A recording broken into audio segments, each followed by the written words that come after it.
बिस्मिल्लाहिर्रहमानिर्रहीम। सिर्फ 5 मिनट का मदरसा कुरान और हदीस की रोशनी में। 24 रबीउल तानी।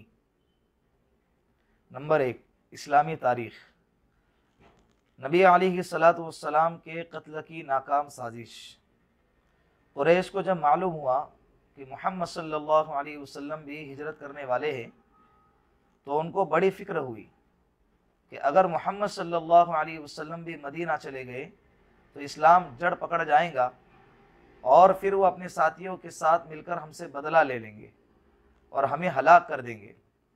इस बिना पर वो कुसै बिन किलाब के घर, जो दारुन नदवा था, साजिश के लिए जमा हुए। उसमें हर कबीले के सरदार मौजूद थे। सभी ने आपस में ये तय किया कि हर कबीले का एक शख्स जमा हो और सब मिलकर तलवारों से नाऊदु बिल्लाह हुजूर अकरम सल्लल्लाहु अलैहि वसल्लम का खात्मा कर दे। इस फैसले के बाद उन्होंने रात के वक्त रसूलुल्लाह सल्लल्लाहु अलैहि वसल्लम के मकान को घेर लिया और इस इंतज़ार में रहे कि जब मोहम्मद सल्लल्लाहु अलैहि वसल्लम सुबह को नमाज के लिए निकलेंगे तो तलवारों से उनका खात्मा कर देंगे। मगर अल्लाह रब्बुल इज़्ज़त ने रसूलुल्लाह सल्लल्लाहु अलैहि वसल्लम को कुरैश की इस साजिश से बाखबर कर दिया। इसीलिए आप सल्लल्लाहु अलैहि वसल्लम रात को अपने बिस्तर पर हज़रत अली कर्रमल्लाहु वजहहू को लिटाकर सूरह यासीन पढ़ते हुए और उनके सरों पर मिट्टी डालते हुए उनके सामने से गुजर गए और अल्लाह रब्बुल इज़्ज़त ने उनकी आंखों पर पर्दा डाल दिया। उन लोगों को कुछ भी खबर न हुई। सुबह को जब उन्होंने हज़रत अली कर्रमल्लाहु वजहहू को बाहर निकलते देखा तो बहुत शर्मिंदा हुए। अल्लाह की ताकत सबसे बड़ी है। अल्लाह अगर किसी को बचाने पर आए तो सारी दुनिया की ताकत भी अगर मिल जाए ना, उसका बाल भी बाका नहीं कर सकती। नंबर 2, हुजूर अकरम सल्लल्लाहु अलैहि वसल्लम का मौजिज़ा, बकरी का दूध देना। हज़रत अब्दुल्लाह बिन मसऊद रज़ी अल्लाहु अन्हु फरमाते हैं कि मैं मकाम जियाद में उक़बा बिन अबी मुईद की बकरियाँ चरा रहा था। इतने में मोहम्मद सल्लल्लाहु अलैहि वसल्लम और हज़रत अबू बकर सिद्दीक़ रज़ी अल्लाहु अन्हु हिजरत करते हुए मेरे पास पहुँचे और कहने लगे कि तुम हमको दूध पिला सकते हो। मैंने कहा कि ये बकरियां मेरे पास अमानत है, मैं इनका दूध कैसे निकाल सकता हूँ। तो फरमाया कि अच्छा ठीक है, इतना तो करो कि जिस बकरी ने अभी तक बच्चा नहीं जना उसको ले आओ। तो मैंने ऐसी बकरी हाजिर कर दी। आप सल्लल्लाहु अलैहि वसल्लम ने उसके थनों पर जैसे ही हाथ फेरा, थनों में दूध भराया, फिर उसको एक प्याले में दोहा, उसमें से आप सल्लल्लाहु अलैहि वसल्लम ने भी पिया, फिर हज़रत अबू बकर सिद्दीक़ रज़ी अल्लाहु अन्हु को और फिर मुझको पिलाया और थनों से कहा सुकड़ जाओ, तो फिर वह थन अपनी पहली हालत पर लौट आई। यह आप सल्लल्लाहु अलैहि वसल्लम का मौजिज़ा था। नंबर 3, एक फ़र्ज़ के बारे में सजदे सहव करना। रसूलुल्लाह सल्लल्लाहु अलैहि वसल्लम ने इरशाद फरमाया, जब तुम में से किसी को नमाज में भूल चूक हो जाए तो सजदे सहव कर ले। मुस्लिम शरीफ की रिवायत है। नोट, अगर नमाज में कोई वाजिब भूल से छूट जाए या वाजिबात और फ़राइज़ में से किसी को अदा करने में देर हो जाए तो सजदे सहव करना वाजिब है, इसके बगैर नमाज नहीं होती।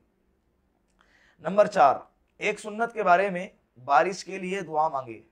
रसूलुल्लाह सल्लल्लाहु अलैहि वसल्लम ने बारिश के लिए हाथ उठाकर ये दुआ मांगी, अल्लाहुम्मा अगितना, अल्लाहुम्मा अगितना, अल्लाहुम्मा अगितना। तर्जमा, ए अल्लाह हमें बारिश अता फरमा, ए अल्लाह हमें बारिश अता फरमा, ए अल्लाह हमें बारिश अता फरमा। बुखारी शरीफ की रिवायत। नंबर 5, एक अहम अमल की फजीलत, घर से वज़ू करके मस्जिद जाना। रसूलुल्लाह सल्लल्लाहु अलैहि वसल्लम ने इरशाद फरमाया, जब तुम में से कोई घर से वज़ू करके मस्जिद आए तो घर लौटने तक उसे नमाज का सवाब मिलता रहेगा। मुस्तदरक। कितना मुख्तसर अमल है लेकिन इसका सवाब कितना ज़्यादा है।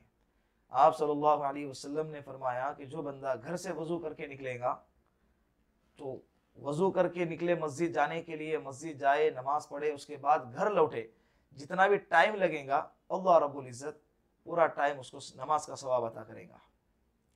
नंबर 6, एक गुनाह के बारे में काफिर नाकाम होंगे।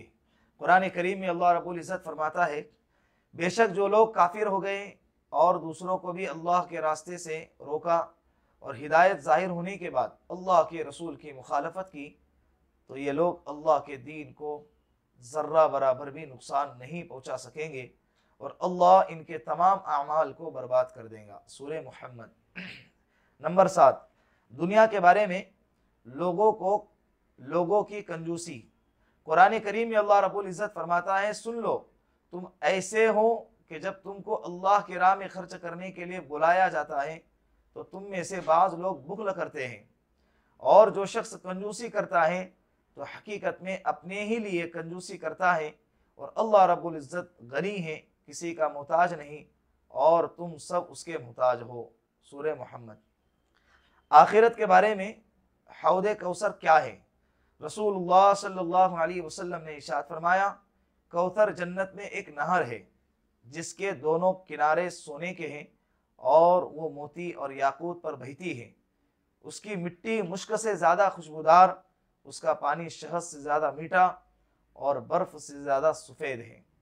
तिरमिज़ी शरीफ की रिवायत। नंबर 9, तिब्बे नबवी से इलाज। वरम यानी सूजन का इलाज। हमारे बदन पे अगर किसी जगह पर सूजन आई हुई हो तो अल्लाह के रसूल ने उसका इलाज बताया है। हज़रत अस्मा रज़ियल्लाहु अन्हा के चेहरे और सर में वरम हो गया तो उन्होंने हज़रत आयशा सिद्दीक़ा रज़ियल्लाहु अन्हा के ज़रिए आप सल्लल्लाहु अलैहि वसल्लम को इसकी खबर दी। चुनांचे हुज़ूर अकरम सल्लल्लाहु अलैहि वसल्लम उनके यहाँ तशरीफ़ ले गए और वरम की जगह पर कपड़े के ऊपर से हाथ रखकर 3 मरतबा ये दुआ फरमाई, अल्लाहुम्मा अज़हिब अन्हा सूअहु व फहशहु बिदअवति नबिय्यिक तय्यिबिल मुबारकिल मकीन इंदक बिस्मिल्लाह। फिर फरमाया, ये कह लिया करो। चुनांचे उन्होंने 3 दिन तक यही अमल किया तो उनका वरम जाता रहा। दलाइलुन नबुव्वह। नंबर 10, नबी अलैहिस्सलातु वस्सलाम की नसीहत। रसूलुल्लाह सल्लल्लाहु अलैहि वसल्लम ने इरशाद फरमाया, तुम अपने किसी भाई की मुसीबत पर खुशी का इजहार मत करो। अगर ऐसा करोगे तो हो सकता है कि अल्लाह रब्बुल इज़्ज़त उसको इस मुसीबत से नजात दे दे और तुमको इस मुसीबत में मुब्तला करे। तिरमिज़ी शरीफ की रिवायत है। आजकल बहुत से लोगों के अंदर ये मिजाज आ चुका है कि दूसरों की मुसीबत पर खुश हो जाते हैं, दूसरों की परेशानी पर खुशी का इजहार करते हैं और अंदर ही अंदर खुशी की कैफियत पैदा हो जाती है। डरते रहना चाहिए ऐसे लोगों को अल्लाह की ज़ात से कि जिस अल्लाह ने सामने वाले बंदे को मुसीबत में मुब्तला किया है, जिसको देखकर तुम खुश होते हो, अल्लाह उसकी मुसीबत को दूर करेगा और उस मुसीबत को अल्लाह तुम्हारे ऊपर डाल देगा और तुमको मुसीबत में मुब्तला करेगा। अल्लाह से हर वक्त पनाह मांगते रहने चाहिए। अगर किसी बंदे को मुसीबत में देखें तो दुआ करे कि अल्लाह रब्बुल इज़्ज़त, तमाम तारीफ़ें उस अल्लाह की जिसने मुझे उस मुसीबत से बचाया जिस मुसीबत में सामने वाले बंदे को मुब्तला किया है। अल्लाह चाहते तो हमें भी उस मुसीबत में मुब्तला कर सकते थे।